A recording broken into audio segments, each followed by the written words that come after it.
Monsieur Casanova, excellente présentation. J'aimerais savoir, qu'est-ce que vous pensez de la part ou du besoin ou de la non-nécessité de prise de suppléments vitaminiques en plus de l'alimentation? Quelle place que vous y voyez? Il y en a une ou il n'y en a pas, où on en prend trop, où on en prend pas assez, où on devrait, où il y a quelques minéraux qu'on devrait prendre. Bon, je pense au magnésium, au sélénium. Bon. Alors, il y a une chose, c'est que quand on étudie le fonctionnement de l'organisme, on se rend compte que les minéraux en particulier sont dans des équilibres très précis dans l'organisme. C'est-à-dire que pour telle quantité de magnésium, il doit y avoir telle quantité de potassium, telle quantité de sodium. Ce que je sais, c'est que si on apporte de façon massive un minéral sous forme isolée, il y a toutes les chances qu'on induise un déséquilibre majeur dans cette chaîne. C'est pour ça que je suis, à titre personnel, opposé à... Enfin, opposé. Je n'utilise pas les compléments alimentaires. Je n'utilise pas les compléments alimentaires parce que je sais que ça apporte des minéraux. Alors, la plupart du temps, déjà, qui sont des minéraux, non pas directement issus du monde végétal, mais qui sont des minéraux qui ont été transformés, dont la biodisponibilité, donc la capacité du corps à les utiliser, a été amoindrie.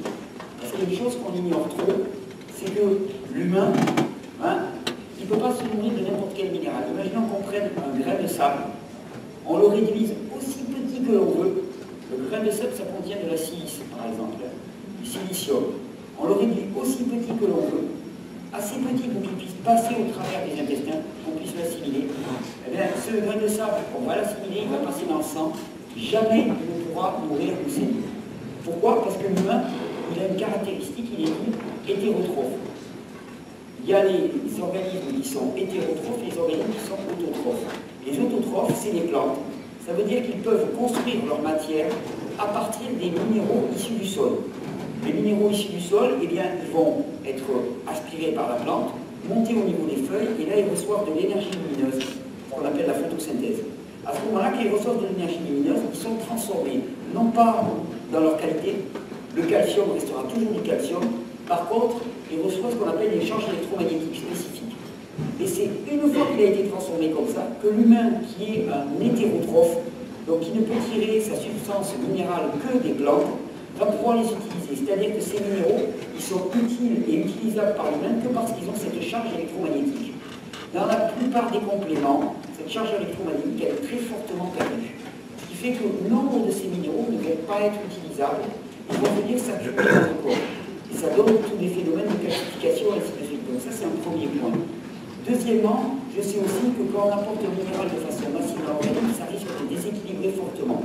Donc à titre personnel, même si dans certains cas isolés, effectivement, peut-être qu'un supplément accélérerait les choses. Mais comme je ne suis pas thérapeute, je ne fais pas du cas individuel, mais plutôt j'essaie d'apporter une compréhension et une connaissance sur le corps, en règle générale, je pense que c'est une erreur. Il n'y a pas de raccourci. Il faut prendre le temps de reminéraliser le corps en apportant des minéraux sous la forme la plus biodisponible qui soit, c'est-à-dire que les meilleurs minéraux seront directement dans les fruits et les légumes. C'est là où on a la meilleure source. Qu'avec cet apport régulier de minéraux, le corps va pouvoir faire sa petite alchimie, rééquilibrer exactement les quantités, avoir des quantités adéquates et équilibrées, et que c'est à partir de ça, finalement, qu'on ressource de la matière solide. Effectivement, peut-être que certaines fois, on pourrait aller un tout petit peu plus vite sur certains individus. Sauf que j'ai vu qu'il était très rapide, même en voulant bien faire, avec des démarches naturopathiques, à déséquilibrer complètement l'organisme. Donc, je préfère ne pas le faire.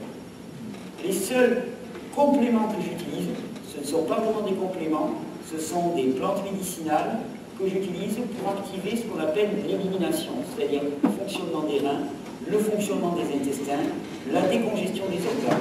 Là, ça me semble avoir du sens et ce sont des plantes. Mais ce ne sont pas des parties de plantes isolées, c'est des plantes dans leur entièreté. Pour moi, dès qu'on commence à isoler, à concentrer, il y a tout de suite un risque de déséquilibre. C'est ma pensée à moi. C'est mon regard, c'est ma vision. Je comprends qu'il y a des gens qui utilisent des compléments et c'est pour ça que je me permets de proposer mon regard et mon interprétation. Et après, c'est à chacun de faire un choix en conséquence aussi en fonction des informations qu'il reçoit. Merci beaucoup. J'avais une autre facette à mon questionnement. Il y a un courant actuellement basé sur le fait que, paraît-il qu'à l'âge de 20 ou 30 ans, et les hommes et les femmes, on commence à perdre nos niveaux optimaux d'hormones, soit de testostérone et principalement des hormones. Okay. Et puis, il y a un courant qui commence à parler qu'il y aurait des intérêts à remplacer ces niveaux d'hormones-là par des hormones bioidentiques, c'est-à-dire essayer de répliquer les taux hormonaux chez des individus, disons, de 40, 50, 60 ans, pour ressembler un peu à un profil hormonal d'un jeune de 20 ou 30 ans, admettons. Je voudrais savoir ce que tu en penses de ça, grossièrement. J'en pense deux choses. Deux possibilités. Soit l'individu acte la situation actuelle, c'est-à-dire qu'il acte que ses glandes ne produisent plus assez d'hormones. Je rappelle que les glandes, au final, ce sont des cellules alimentées par du sang et de la lymphe. Que si les glandes ne produisent plus assez d'hormones, c'est parce que les glandes sont complètement conditionnées, qu'elles s'étouffent et qu'elles ne fonctionnent plus. Soit l'individu acte ça et n'a pas l'intention ou la possibilité de changer quoi que ce soit aux conditions qui ont amené à cette situation. Alors effectivement, complémenté par des hormones bioidentiques, c'est une bonne option. Autre possibilité, l'individu se dit « Ok, je n'ai plus de niveaux d'hormones suffisants », mais ça c'est uniquement parce que les glandes sont étouffées par du mucus, parce que mon système nerveux est un peu épuisé, et je vais faire en sorte de combler tout ça, de résorber tout ça, de guérir tout ça. À ce moment-là, la production hormonale se relance d'elle-même. On va dire, ouais, c'est bien joli. J'ai un exemple parfait. Il y a quelque chose pour les femmes qu'on appelle la ménopause, par exemple. Et il semble normal maintenant qu'une femme soit ménopausée à 40 ans, 45 ans, certaines à 35, il paraît même qu'il y a des femmes qui sont ménopausées à 32, 30 ans. Ça laisse plus de temps pour avoir des enfants. Mais bon, ça semble normal. La ménopause, ça consiste à la diminution drastique de la production d'hormones qu'on appelle les oestrogènes. Et nombre de hormones bioidentiques sont déjà pour les femmes des oestrogènes ou de la progestérone. Bon, ben, le nombre de cas, il y en avait encore lors du stage, la personne qui nous faisait la cuisine, qui est une amie qui s'appelle Cécile, ménopausée à 42 ans, dans un mode de vie qui est le mode de vie classique. Elle a entrepris un changement radical de son mode alimentaire et de son rythme de vie. À 48 ans, elle retrouve ses règles. Elle a 52, elle retrouve ses règles. Ça s'est relancé. Comme quoi, finalement, il y a beaucoup de choses qu'on pense inéluctables qui ne sont que de l'usure.